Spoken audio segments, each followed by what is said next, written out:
Capítulo 3 do livro Esta Dor Não É Tua. A mente familiar. Em termos simples, recebemos aspectos do cuidado maternal da nossa avó através da nossa própria mãe. Os traumas que a nossa avó sofreu, as dores e tristezas, as dificuldades na infância ou com o nosso avô, as perdas daqueles que amava e morreram cedo. Tudo isso passa até certo ponto para os cuidados maternos que ela deu à nossa mãe. Se recuarmos outra geração, o mesmo se aplicará, provavelmente, aos cuidados maternos que a nossa avó recebeu. As particularidades dos acontecimentos que moldaram as suas vidas podem estar ocultas à nossa visão. Ainda assim, o impacto desses pormenores pode ser profundamente sentido. Além do que herdamos dos nossos pais, também o modo como eles foram educados influencia a forma como nos relacionamos com um parceiro ou uma parceira, como nos relacionamos conosco e como cuidamos dos nossos filhos. Para o bem ou para o mal, os pais tendem a transmitir os cuidados parentais que eles próprios receberam. Esses padrões parecem estar programados no cérebro e começam a formar-se antes mesmo de termos nascido. O vínculo que a nossa mãe cria conosco no ventre é fundamental para o desenvolvimento dos nossos circuitos neurais. Como diz Thomas Verne, abre aspas, desde que o momento da concepção, a experiência no útero molda o cérebro e lança as bases para a personalidade, os temperamentos emocionais e da capacidade de pensamento superior. Fecha aspas. Como uma planta, esses padrões são mais transmitidos do que aprendidos. Os primeiros 9 meses fora do útero funcionam como uma continuação do desenvolvimento neural que ocorre no interior. Quais os circuitos neurais que se mantêm? Quais são descartados e de que forma os restantes circuitos vão ser organizados? Depende de como o bebê experiencia e interage com a mãe ou o cuidador. É através dessas primeiras interações que a criança continua a construir uma planta para gerir emoções, pensamentos e comportamentos.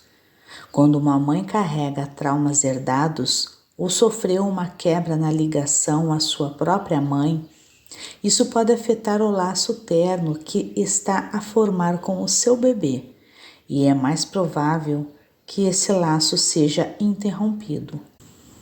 O impacto de uma quebra prematura na ligação mãe e filho, uma longa estadia no hospital, umas férias mal planeadas ou uma separação de longo prazo pode ser devastador para a criança. A profunda familiaridade incorporada no cheiro, na sensação, no toque, o som e do gosto da mãe, tudo aquilo que a criança conhece e em que confia, desaparece de repente. Abre aspas. A mãe e bebê vivem num estado biológico que tem muito em comum com a adição, fecha aspas, diz a escritora de ciências comportamentais Winifred Gallagher. Quando se separam, o bebê não sente apenas a falta da mãe, sente uma privação física e psicológica, não muito diferente do suplício de um viciado em heroína que abandona bruscamente. Esta analogia ajuda a explicar o porquê de todos os mamíferos recém-nascidos, incluindo os seres humanos, protestarem com tanto vigor ao serem separados das mães. Da perspectiva de um bebê, como, abre aspas, potencialmente fatal, fecha aspas, diz a doutora Raelene Phillips, neonatologista do Hospital Pediátrico Universitário Loma Linda. Abre aspas. Se a separação se mantiver durante um período prolongado, fecha aspas, diz ela, a resposta é desesperadora. O bebê desiste. A doutora Phillips partilha este entendimento com o Dr. Niels Bergman e outros especialistas na neurociência da ligação mãe e filho. Nos meus primeiros anos de vida, conheci essa sensação de desistir. Vinha da minha família. O que a minha mãe não recebera da sua progenitora afetava o que nos podia dar, a mim e aos meus irmãos. Embora pudesse sempre sentir o seu amor transparecer, grande parte do cuidado maternal estava imbuído nos traumas da nossa história familiar, nomeadamente o fato de a mãe dela, Ida, ter perdido ambos os pais quando tinha 2 anos. A história familiar reza assim: quando a minha bisavó, Sora, morreu de pneumonia em 1904, os pais dela culparam o marido, Andrei, a quem descreviam como um inútil e um jogador. Segundo a história, Sora contraiu pneumonia por se debruçar da janela em pleno inverno, a implorar ao marido que voltasse para casa. A minha avó Ida foi dito que o pai, abre aspas, apostar o dinheiro da renda, fecha aspas, expressão que ecoou a nossa família durante gerações. Após a morte de Sora, o meu bisavô Andrew foi banido da família e nunca mais se soube nada dele. Mesmo em pequeno, eu sentia a amargura da minha avó ao contar a história, o que fazia repetidamente, e sentia-me triste por ela nunca ter podido conhecer o seu pai. Órfã aos 2 anos, a minha avó foi criada pelos seus velhos avós, que ganhavam a vida a vender farrapos com um carrinho de mão no Rio District de Fitchburg. A minha avó adorava-os e muitas vezes o rosto iluminava-se ao partilhar memórias de como eles a amavam. Mas isso era apenas parte da história, a parte que conseguia recordar de forma consciente. Uma história mais profunda jazia fora o seu alcance. Antes de se tornar criança, talvez até mesmo no ventre, Ida teria absorvido as sensações de perturbação da mãe, causadas pelas constantes discussões, lágrimas e decepções. Tudo isso teria tido um profundo efeito no desenvolvimento neurológico que estava a ocorrer no seu cérebro. Depois, perder a mãe aos 2 anos a deixou emocionalmente devastada. Não é só o fato de a minha mãe ter sido criada por uma órfã que não lhe podia dar os cuidados que nunca recebeu da sua própria progenitora. A minha mãe herdou também o trauma visceral da separação de Ida da sua mãe numa idade precoce. Apesar de estar fisicamente presente na sua vida, Ida era incapaz de expressar a profundidade de emoção que sustentaria o desenvolvimento da minha mãe. Esse elo emocional em falta tornou-se também parte de sua herança. O pai da minha mãe tinha uma história igualmente complicada. A mãe dele, Rachel, morreu ao dar à luz quando meu avô Harry tinha apenas 5 anos. O pai de Harry, Samuel, acreditando ser responsável pela sua morte ao tê-la engravidado, carregava um pesado fardo de culpa. Samuel rapidamente voltou a casar com uma mulher que, segundo reza a história, se importava mais com o seu filho biológico do que com o Harry, a quem tratava com uma indiferença que roçava a crueldade.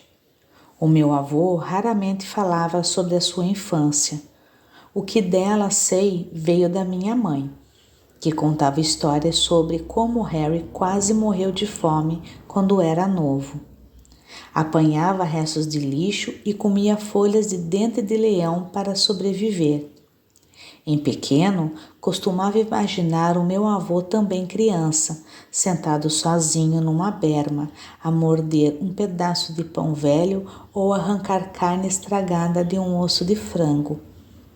Tendo ambos perdido as respectivas mães em pequenos, os meus avós transmitiram inadvertidamente o legado do trauma. Na nossa família, a ligação mãe-filho fora cortada durante pelo menos 3 gerações. Se essas disrupções não tivessem ocorrido antes do nascimento da minha mãe, os meus irmãos e eu poderíamos ter recebido outro tipo de cuidado materno. Mas nessas circunstâncias, a necessidade da minha mãe do amor que os pais não lhe proporcionaram fazia com que se sentisse frequentemente ansiosa e assoberbada.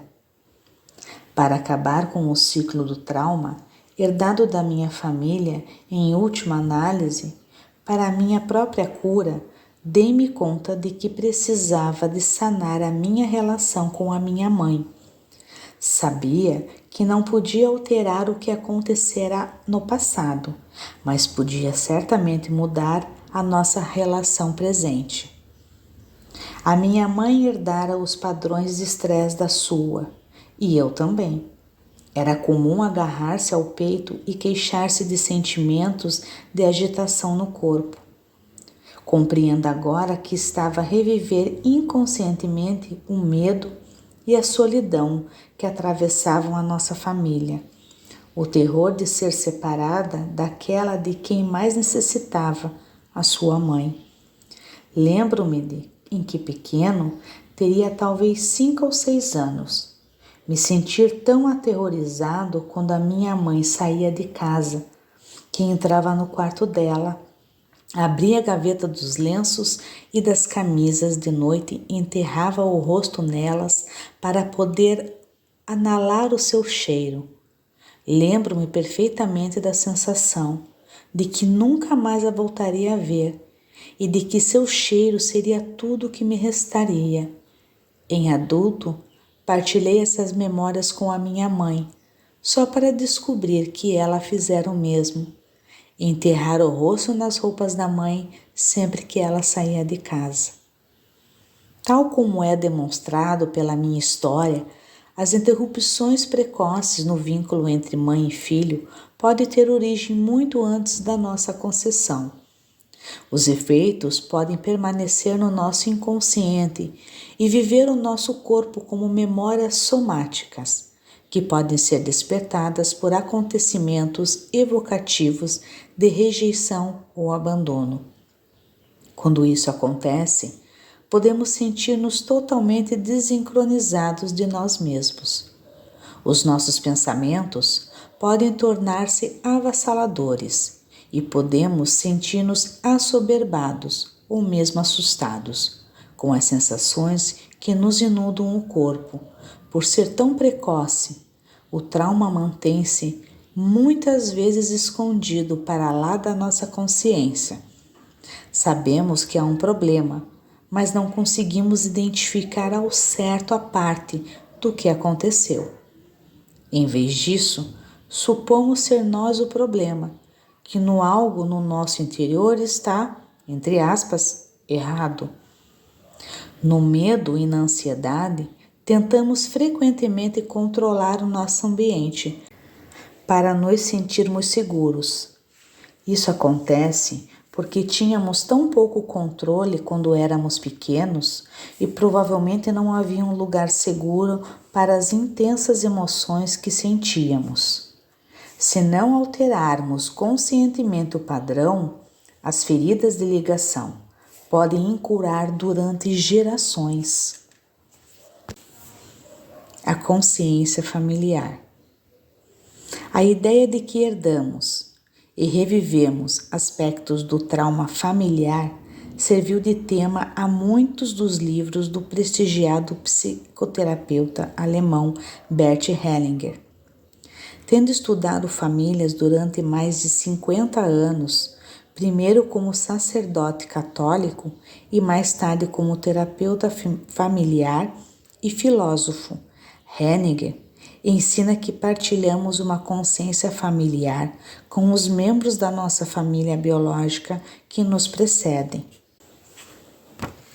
Observou que acontecimentos traumáticos, como a morte prematura de um pai, irmão ou filho, ou um abandono, crime ou suicídio, podem exercer sobre nós uma poderosa influência, deixando uma marca em todo o nosso sistema familiar durante gerações. Essas marcas tornam-se então o mapa da família, à medida que os seus membros repetem inconscientemente os sofrimentos do passado. A repetição é um trauma, nem sempre é uma réplica exata do evento original. Em uma família de que alguém cometeu um crime, por exemplo, alguém nascido em uma geração posterior pode expiar esse crime sem perceber de que está fazendo o mesmo. Um homem chamado John veio ver-me certo dia, pouco depois de ter sido libertado da prisão. Tinha cumprido 3 anos por fraude, um crime que alegava não ter cometido. No julgamento, John declarou-se inocente, mas devido ao peso das provas contra si, uma falsa acusação feita pelo seu antigo sócio foi aconselhado pelo seu advogado a aceitar um acordo. No momento em que entrou no meu gabinete, John pareceu bem agitado. Tinha os maxilares cerrados e atirou o casaco contra as costas da cadeira. Revelou-me que tinha sido incriminado e estava agora obcecado por pensamentos de vingança.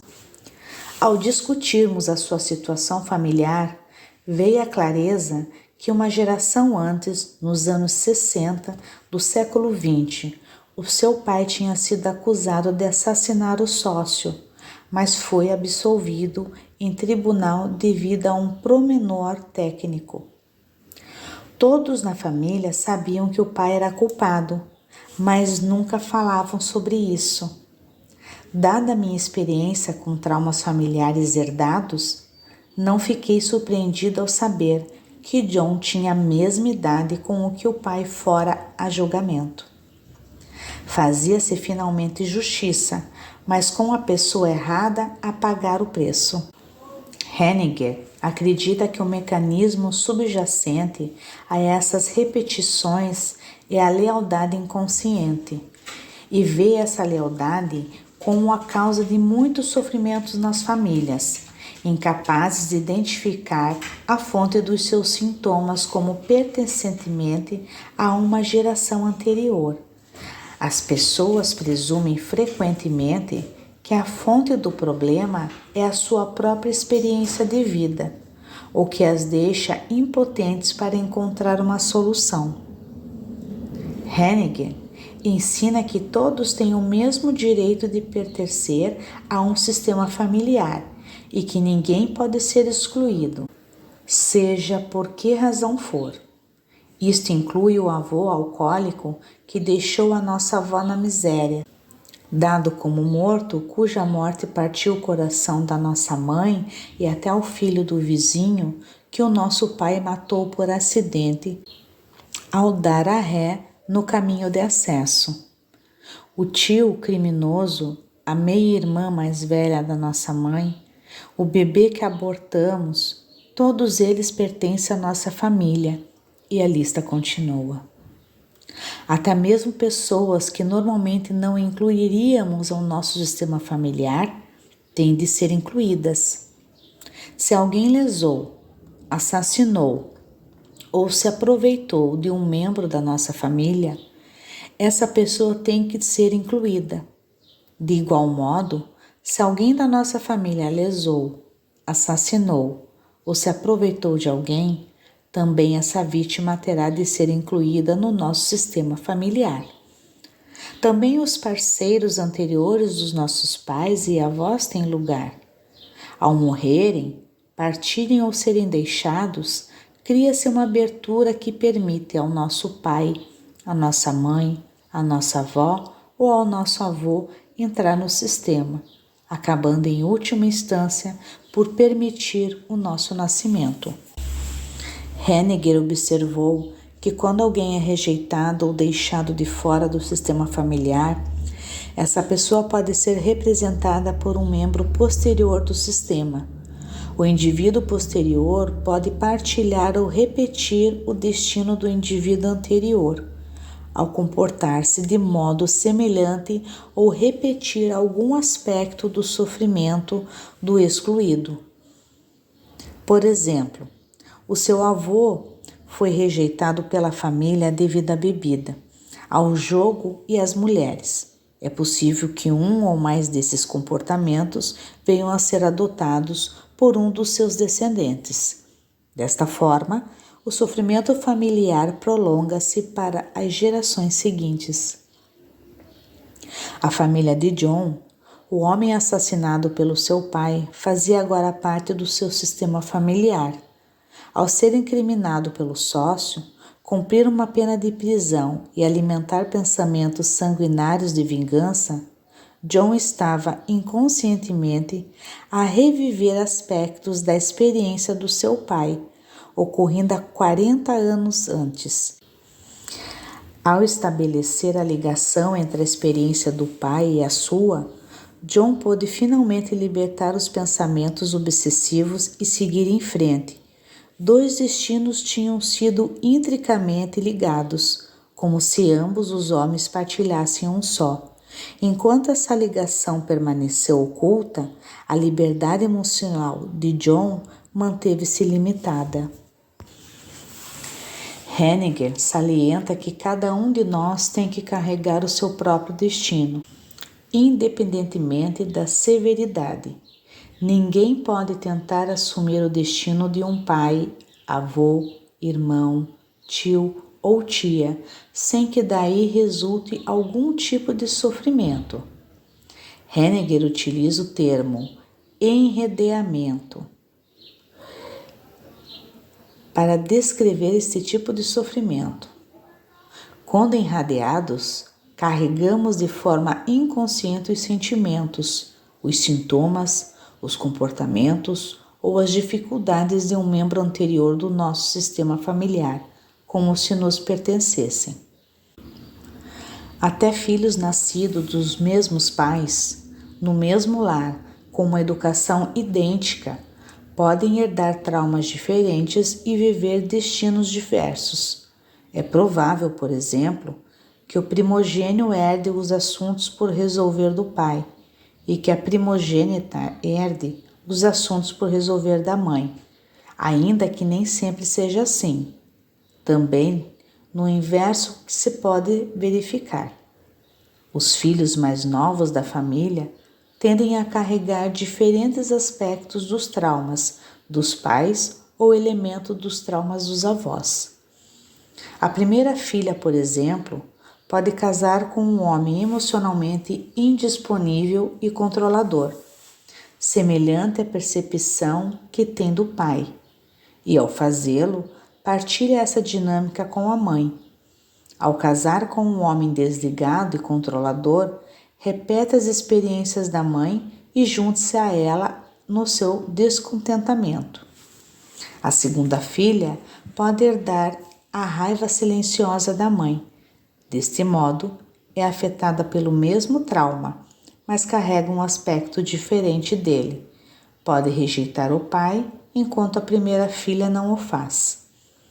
Os filhos mais novos da família podem muitas vezes herdar os traumas não resolvidos dos avós. Na mesma família, a terceira ou quarta filha pode nunca casar, temendo ser controlada por um homem que não a ama. Em tempos, trabalhei em uma família libanesa que partilhava uma dinâmica similar.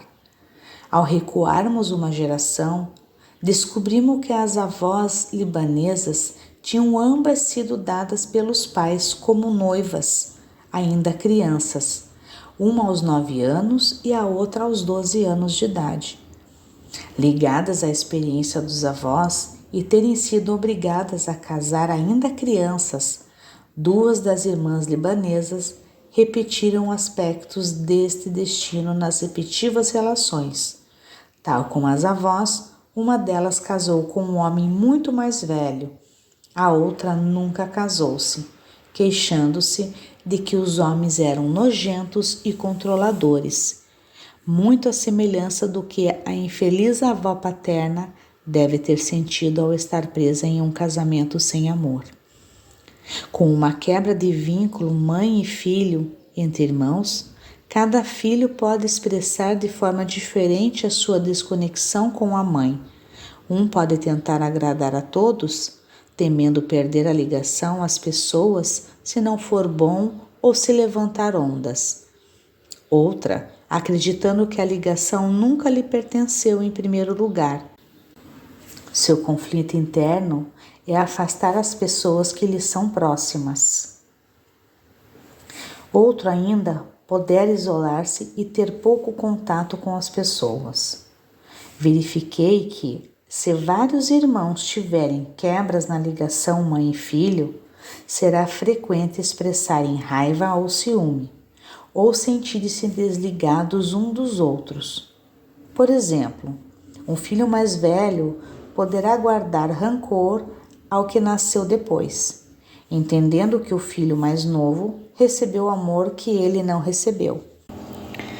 Uma vez que o hipocampo, a parte do cérebro envolvida na criação de memórias, só fica totalmente operacional a partir dos 2 anos, o filho mais velho pode não se recordar conscientemente de ter sido abraçado, alimentado ou acarinhado pela mãe, mas lembra-se de o irmão mais novo ter recebido o amor desta.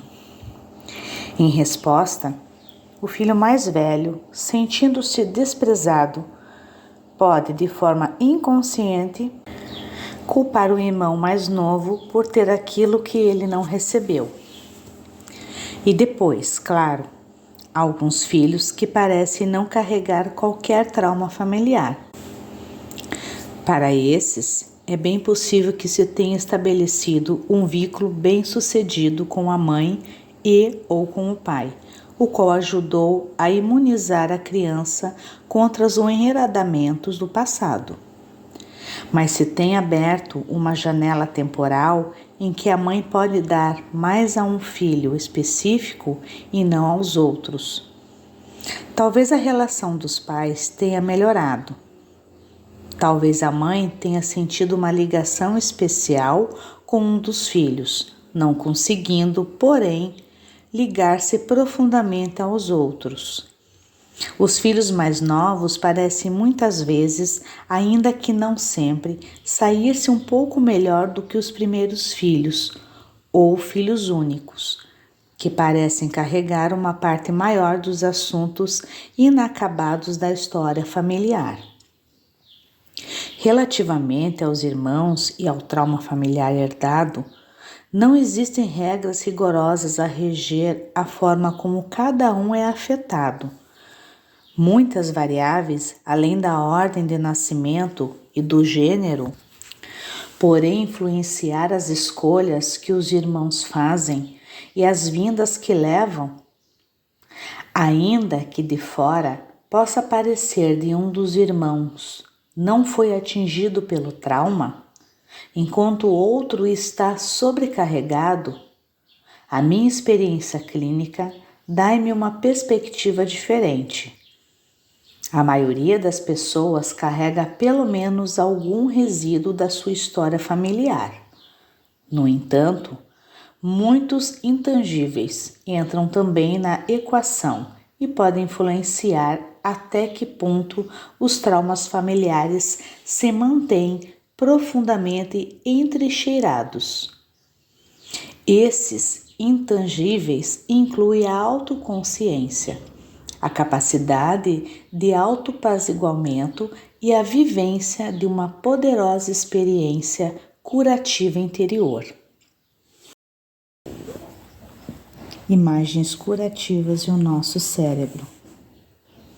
A ideia que revivemos traumas familiares pode muito bem estar no amago daquilo a que o psiquiatra Norma Dodge se refere ao seu revolucionário livro, O Cérebro que se Transforma, ao escrever o seguinte, abre aspas, a psicoterapia é muitas vezes uma questão de transformar os nossos fantasmas em antepassados, fecha aspas. Ao identificarmos a fonte dos nossos traumas geracionais, o Dr. Dodge sugere que os nossos fantasmas podem, abre aspas, deixar de nos assombrar e passar a ser simplesmente parte da nossa história, fecha aspas. Uma forma crucial de fazer isto é permitindo-nos comover por uma experiência ou imagens suficientemente fortes para equilibrar as velhas emoções e sensações de trauma que vivem no nosso interior. A nossa mente tem uma vasta capacidade para a cura através de imagens. Quer imaginemos uma cena de perdão, de conforto ou de desprendimento, ou simplesmente visualizamos um ente querido. As imagens podem instalar-se profundamente no nosso corpo e afundar-se a nossa mente. No meu trabalho, descobri que ajudar as pessoas a desvendar a imagem com que mais se identificam é a pedra angular da cura. A ideia do poder curativo das imagens já era válido muito antes dos exames ao cérebro a poderem provar. Há mais de 100 anos, o poeta William Butler escreveu: a sabedoria fala primeiro por imagens, e que se nos permitirmos ser guiados pela imagem que vive dentro de nós, as nossas almas tornam-se simples como uma chama, e os nossos corpos tranquilos como uma lâmpada de ágata. Em 1913, Carl Jung cunhou o termo imaginação ativa, uma técnica que utiliza imagens, muitas vezes de um sonho, para entrar em diálogo com a mente inconsciente, trazendo para a luz o que estava envolto nas trevas. Recentemente, a ideia de visualização para a cura ganhou tração generalizada, com um acesso fácil a programas de imagens guiadas para diminuir o estresse e a ansiedade, estimular o desempenho atlético e ajudar com medos e fobias específicos. A ciência apoia esta ideia. Dodge revolucionou o nosso entendimento de como o cérebro humano funciona ao identificar uma mudança de paradigma, passando a ver o cérebro como algo fixo e imutável para o ver como algo flexível e capaz de mudar. A sua obra demonstra como novas experiências podem criar novas vias neurais. Essas novas vias neurais fortalecem-se através da repetição e aprofundam-se através da atenção concentrada. Basicamente, quanto mais praticamos algo, mais treinamos o nosso cérebro para mudar. Esse princípio fundamental está refletido numa frase que resume a obra que o neuropsicólogo canadiano Donald Helb apresentou em 1949. Abre aspas. Os neurônios que dispararam juntos ligam-se entre si, fecha aspas. Essencialmente, quando as células cerebrais se ativam em conjunto, a ligação entre elas fortalece-se. Digo de forma simples, sempre que repetimos uma experiência específica, está tornando-se mais enraizada em nós. Se a repetirmos o suficiente, pode se tornar-se automática. Aplicando o princípio de Helb, obtemos mais benefícios quando praticamos uma experiência nova, que entendemos como positiva, gratificante ou significativa, que ativa os nossos sentimentos de curiosidade e deslumbramento. Pode ser uma experiência de receber conforto ou apoio, ou de sentir compaixão ou gratidão, o que quer que, em última análise, nos permita sentir força ou paz interior. Quando revisitarmos repetidamente os sentimentos e as sensações que estão associados a esta nova experiência, não só as estruturas do nosso cérebro podem começar a ligar-se, como podemos também estimular a libertação de neurotransmissores de bem-estar, como a serotonina e a dopamina, ou hormonas de bem-estar, como a ocitocina. Até a força como os nossos genes se expressam pode ser afetada. Os próprios genes envolvidos na resposta do corpo ao estresse podem começar a funcionar de forma melhorada. A nível neurofisiológico, sempre que praticamos a experiência benéfica, estamos a tirar envolvimento ao centro de resposta ao trauma do nosso cérebro e a levá-lo a outras áreas do cérebro, nomeadamente ao nosso córtex pré-frontal, onde podemos integrar a nova experiência e podem ocorrer mudanças neuroplásticas. Segundo Dodge, o neurocientista Michael Mersch, o líder da área de neuroplasticidade, diz que, abre aspas, praticar uma nova competência nas condições certas pode mudar centenas e possivelmente milhares de milhões de ligações entre as células nervosas dos nossos mapas cerebrais. Fecha aspas.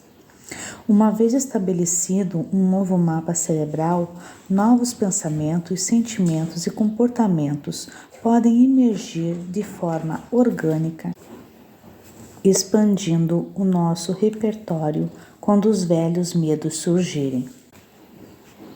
Sempre que estabelecemos uma ligação ao que está por trás dos nossos medos e sintomas, estamos já a abrir novas possibilidades de resolução. Por vezes, basta um novo entendimento para mudar as velhas e dolorosas imagens que mantemos, de iniciar uma libertação que pode ser sentido no mais íntimo do nosso corpo.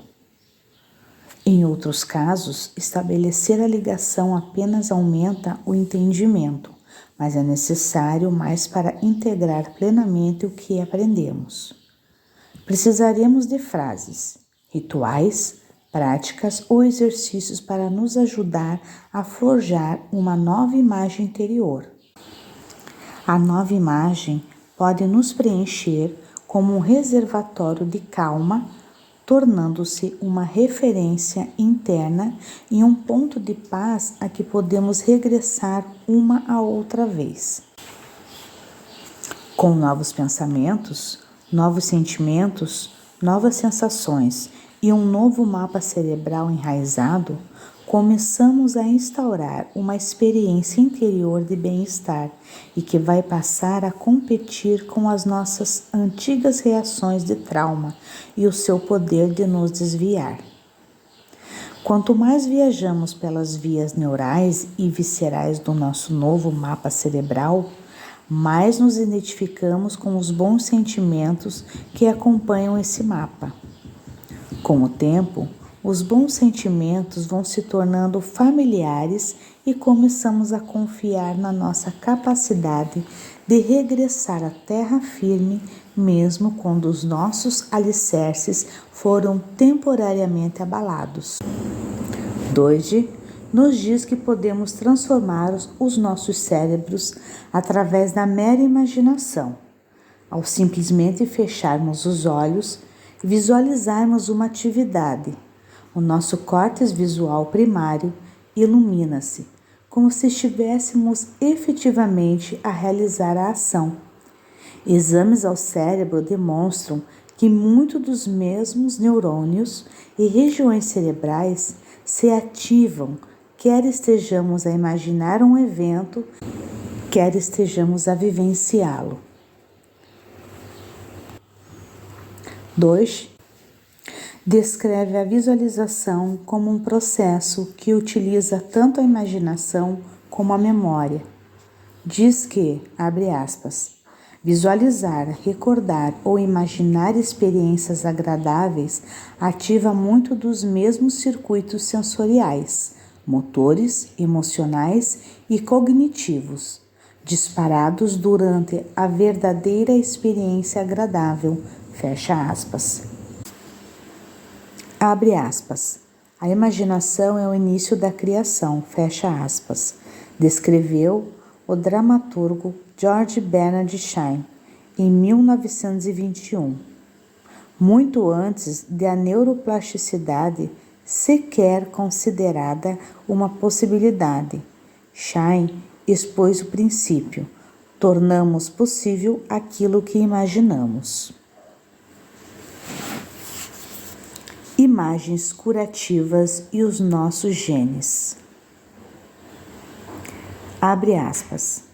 A mudança plástica causada pela nossa experiência, fecha aspas. 2. Abre aspas. Viaja até as profundezas do cérebro e até dos nossos genes, moldando-os também, fecha aspas. No seu bem-sucedido livro, O Gênio e seus Genes, que analisa os estudos que associam emoções e expressão genética, o Dr. Denson Church descreve que, de forma à visualização, a meditação e a concentração em emoções, orações e pensamentos positivos, aquilo que designa por intervenções epigenéticas internas, podem ativar genes a afetar positivamente a nossa saúde. Abre aspas. Encher as nossas mentes de imagens positivas e bem-estar, fecha aspas, refere ele. Abre aspas. Pode gerar um ambiente epigenético que reforça o processo de cura, fecha aspas. Foram numerosos os estudos dedicados a demonstrar de que modo a meditação afeta positivamente a expressão dos genes. Um estudo realizado na Universidade de Wisconsin, publicado em 2013 no jornal Psychoneuroendocrinologia, revelou que ao fim de apenas 8 horas de prática, os praticantes de meditação experienciavam claras alterações genéticas e moleculares, incluindo níveis reduzidos de genes pró-inflamatórios, o que lhes permitia recuperar fisicamente de situações de estresse de forma mais rápida. Church diz que, ao meditar, estamos a aumentar as partes do nosso cérebro que produzem felicidade. Ao longo de nossas vidas, geramos continuamente novas células cerebrais. Grande parte desse novo crescimento dá-se no hipocampo. Abre aspas. Ao aprendermos, mudamos quais os genes que são expressos nos nossos neurônios. Fecha aspas. Quando um gene é ativado, cria nova proteína que altera a estrutura e a função da célula. Este processo, explica Deutsch, é influenciado pelo que fazemos e pensamos. Abre aspas. Podemos moldar os nossos genes, o que, por sua vez, molda a anatomia microscópica do nosso cérebro. Fecha aspas. Abre aspas. Não pode mudar o seu ADN, fecha aspas, refere-se Yuda. Mas, se conseguirmos mudar a forma como o seu ADN funciona, vai basicamente dar o mesmo. Uma vida completamente desprovida de traumas, como estamos aprendendo, é algo altamente improvável. Os traumas não dormem, nem mesmo na morte, continuando antes a procurar o terreno fértil da resolução nos filhos das gerações seguintes. Felizmente, os seres humanos são resilientes e capazes de curar a maioria dos tipos de traumas. Isso pode acontecer em qualquer momento de nossas vidas. Precisamos apenas das percepções e das ferramentas certas.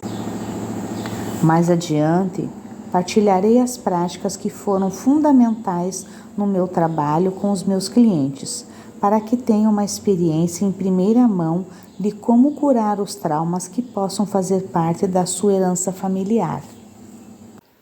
Espero que você tenha gostado. Não esqueça de curtir o canal, se inscrever e deixar seu comentário. Um grande abraço e até o próximo capítulo.